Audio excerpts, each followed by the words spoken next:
Maleficent is a retelling of the 1959 film Sleeping Beauty, which is loosely inspired by Charles Perrault's novel of the same name. Only this time, the movie is told from the perspective of the villain, Maleficent, rather than Princess Aurora. Now, the thing that I have to ask myself is, who thought that this was a good idea? The 1955 film isn't even that great, so you could remake that beat for beat, but with more modern improvements. Or why remake it at all? Like any major studio, Walt Disney Pictures must get sent thousands of original scripts and ideas for live-action films. Why don't they ever take up on any of them? Maleficent was part of a trend by Disney of rehashing and rebooting successful movies from the studio's past and turning them into live-action adaptations. Now, the first to start this trend was Tim Burton's Alice in Wonderland in 2010. Now, there are remakes of the 101 Dalmatians and Jungle Book movies in the 90s, but Alice in Wonderland was the remake that made the studio go, wait a minute, we can make easy money here without even trying. But in fairness to the remake of Alice in Wonderland, Tim Burton was able to imprint his zany and dark style to the movie, and the story took a different turn while still containing the surreal elements that made the story so unique. The live-action remakes that came after more or less followed the story with no creativity or imagination, but before I get ahead of myself, I wanted to focus on Maleficent and how this further sparked a strange shift for villain-led movies, not just in Disney, but in other major franchises as well. First of all, how fake does everything look here? Just look at the trees. I've seen miniatures look more realistic, but maybe I'm being too harsh. Money is short to come by.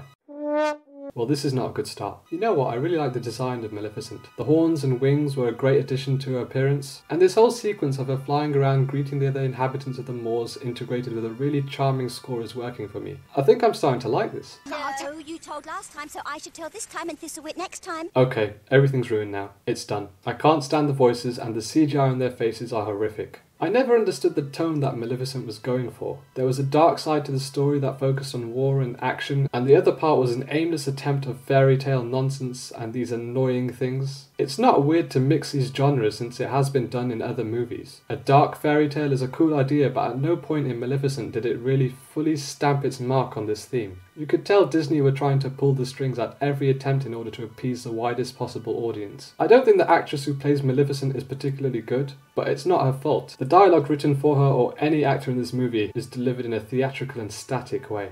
Come out!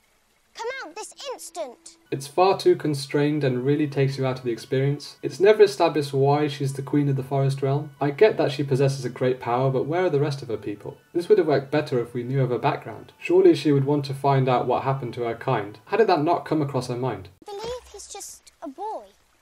And you're just a girl. Yeah, I think he's just taken her place for worst actor.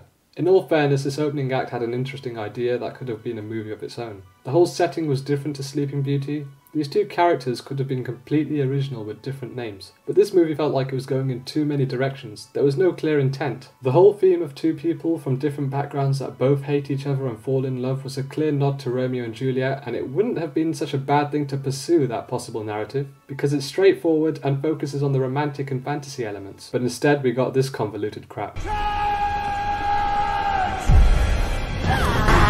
A controversial scene takes place early on in the film, during the scene in which Stefan drugs Maleficent and cuts off her wings so he can present them to the king, who would presume that Maleficent has been slain and thus pronounces Stefan king. The reason the scene where Stefan removes the wings off of Maleficent is particularly noteworthy is because it is a metaphor of a word that rhymes with tape. It is a very dark and frightening subject that is all too real and very ballsy from Disney, though I doubt Disney even knew what the metaphor was alluding to, or what a metaphor is. The next morning, when Maleficent realises her wings have been torn from her body, is a tragic but powerful piece of acting that encapsulates an emotion of pure dread, grief and anger all at once. The scene was arguably the strongest part of the whole movie. From a storytelling perspective, it was a brilliant motivation for Maleficent to change into the notorious villain that we all know. The only problem was that the rest of the movie is quite different and far less uneventful. They could have explored the anguish and pain that Maleficent felt, but that would have been too much for a Disney film, so why explore real themes at all? If you have a statement to make about real social issues in a film, make a firm stance on it and don't just cop out halfway through to make it more pleasing for audiences. But I like that they didn't make her pure evil. You actually felt attached to Maleficent throughout the movie. Apart from the curse, nothing else she did in the movie wasn't really all that bad. She was mostly just defending herself. She will prick her finger on the spindle of the spinning wheel and fall into a sleep like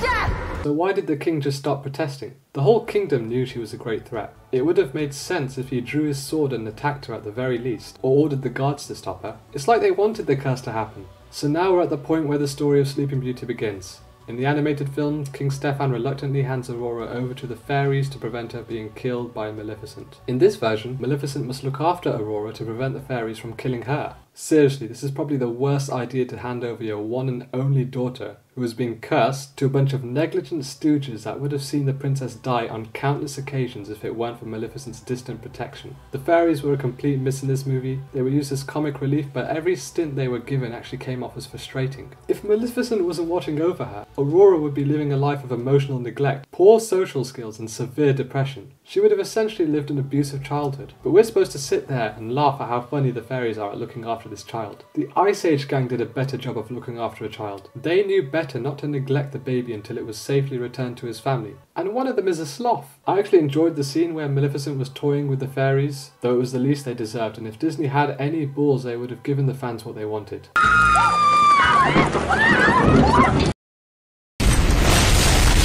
Stefan was a strange character for me. I don't know why, but something was just off about his general demeanour. Nothing is indestructible! Donkey! Yeah, that's it. I had no idea if his accent was Scottish or South African, but whatever it was certainly unique. Anyway, Stefan was clearly the main villain of this movie, and they could have made him even more menacing.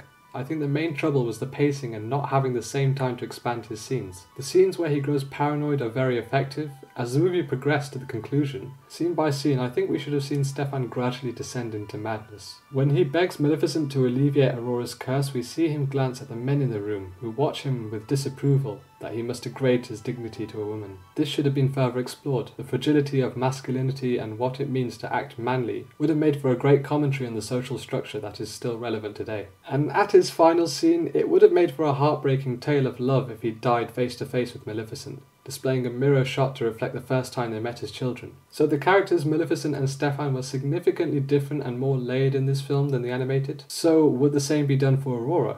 Oh, it's just so beautiful. I've always wanted to come. Yeah, she may have ADHD, but that's just my medical opinion, which means nothing. So no different to a professional doctor. Now, if you were to rank all of the Disney princesses from best to worst, Aurora will most likely rank near the bottom. There's nothing about her that yells human, which makes her unrelatable. For a single child with no one to talk to or play with her age, she is way too happy. She sings and communicates to animals. Good God, these fairies have to go down as the worst parents of the year. Nothing was done to change Aurora's character in this film. She still remains a parody version of a princess because nothing was done to tweak her flaws, or lack of. Maleficent has a dark and good side to her. Why not do the same for Aurora? It would certainly entice the conflict of their relationship and the film. It makes sense really. Maleficent is the cause of Aurora's curse. But as she realises her mistake, she would have to face the consequence of dealing with a rebellious Aurora. I get that she's supposed to be pure of heart, but who buys that crap? A fairy tale is always better when they explore the dark roots of people. That's why Maleficent is a better film than Sleeping Beauty. I wonder. Yeah, this isn't Harry Potter. You're not on that level, so don't bother.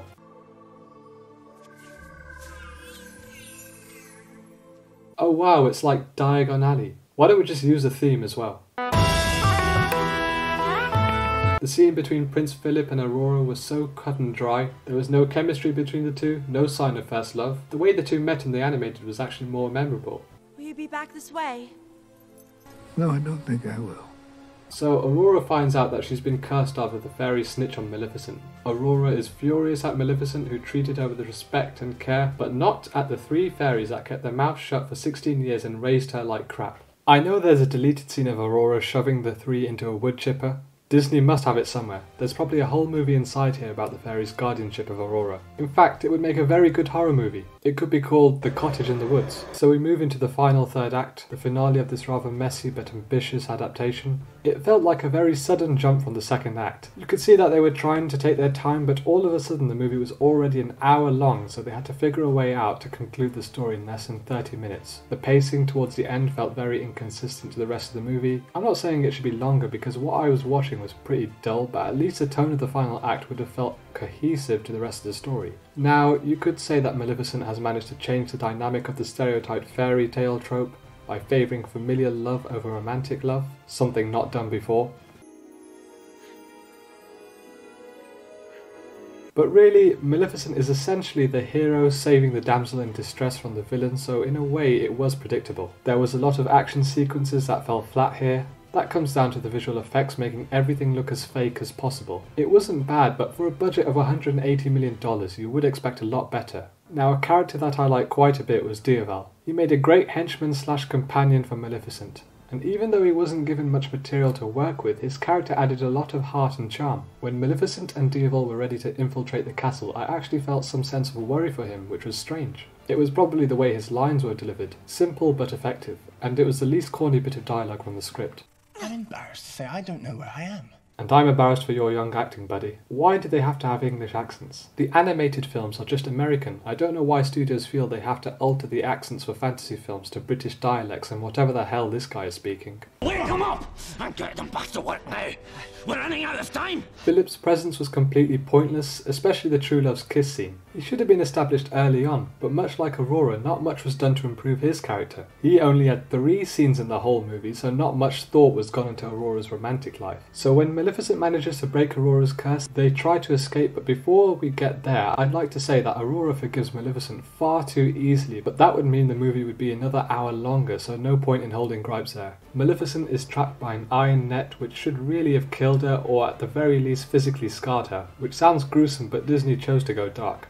I mean, a fairy being exposed to iron is like a human being dipped in acid. All we got were a few screams and then she was fine. Losing her wings were more traumatic and she didn't even feel it because it happened when she was asleep. So Maleficent turns Dioval into a dragon to help take the iron net off her, while she must face her former lover turned enemy, Stefan. This could have been a very heartwarming scene, but Stefan's descent into evil was not as tragic because in all honesty, he wasn't that likeable from the beginning. Maleficent regains her wings as she is about to be slain, and I'm not sure why she would be in that situation in the first place, since she can still use magic and incantations to defeat her enemy with considerable ease. This fight should have been over from minute 1, but I suppose you have to have a dramatic ending. Yeah, so the whole fight with the dragon in the castle with Maleficent and Stefan offers nothing to the imagination that you haven't seen before. It's a subdued and depressed action sequence with some weird shots.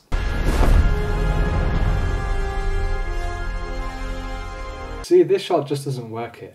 It looks more comedic than tragic, but in the end Stefan will be remembered as one of the most memorable villains in a Disney movie, because of that weird-ass accent. The movie ends with Maleficent and Aurora returning to the forest in peace, where she is crowned Queen of the Moors. I thought she already was. Was she not already ruler of the Moors, or was that during her dictatorship? Anyway, she's crowned Queen and they all live happily ever after. Oh, I guess I don't. So all in all, the movie is a mess and pretty sloppy throughout, but it wasn't a complete catastrophe. There were some moments that deserve a small heap of praise, though very small, I must reiterate. They decided to change the villainous character in the direction of the story, which isn't a bad thing at all. At least the filmmakers were trying to do something interesting with a very cliched fairy tale, and try to turn it into something more complex. The 1959 movie is not that interesting at all. Apart from Maleficent and occasionally the fairies, the rest of the characters are severely lacking in charisma. Princess Aurora is a very boring lead and probably one of the least likeable princesses in all the Disney films, simply because they made her out to be a flawless being with no imperfection whatsoever. Mind you, that's what most of the Disney princesses were like in the 40s and 50s. They started to add more depth to their characters from the Renaissance era and onwards. The ambition of the Maleficent film is something that should be admired, but the finished product just didn't turn out the way they would have wanted, and I'm pretty sure that came down to the money-grubbing producers of Walt Disney. The movie received mixed reviews from critics, and a lot of criticism was aimed at the screenplay and the inconsistent tone. I mean, at what point is the script even the same as the writer's original drafts? This is where I sympathise with screenwriters, because their script has to be constantly rewritten and tweaked multiple times in order to please the producers, particularly in a big-budget movie. The only good thing the writers get out of this is a giant bag of cash, but in the process they have to watch their story become corrupted by a soulless studio. It's like selling your child to a sweatshop factory for money. At one point it felt like a revenge film that shows her turn from grace to evil, and another is about motherly love and protection. The movie's structure doesn't ebb and flow, it zigzags in the most abrupt way possible, which leaves you scratching your head thinking, wait, how did they get from here to here? In terms of the movie's commercial success, it actually did pretty well, grossing and beating out its summer competitors like X-Men Days of Future Past and Godzilla. The estimates for how much Maleficent would initially make was far less than expected. It was intended to have a poorer performance than Oz the Great and Powerful, which made $234 million worldwide, but Maleficent managed to make $758 million. The reason for this was not because it was based on a classic Disney film from the past, but because the movie starred Angelina Jolie, and I'm pretty sure this is is what got more adults to see Maleficent because of the star power she holds. And since it was rated PG, this meant that adults and kids can go see this movie, which would subsequently generate more money. Also, the early 2010s saw a shift in representation for women and the way they were portrayed in blockbuster movies. Maleficent was a landmark in that sense, and having that theme was a smart marketing tactic to attract a new audience. I don't think the movie particularly does a good job in dealing with feminism because it simply is a studio movie. They don't care about that at all. So overall, I would say that Maleficent is not one of the worst live-action Disney films they've made in recent memory, but its success certainly spawned a series of terrible and cynical adaptations, and I fear there is worse to come.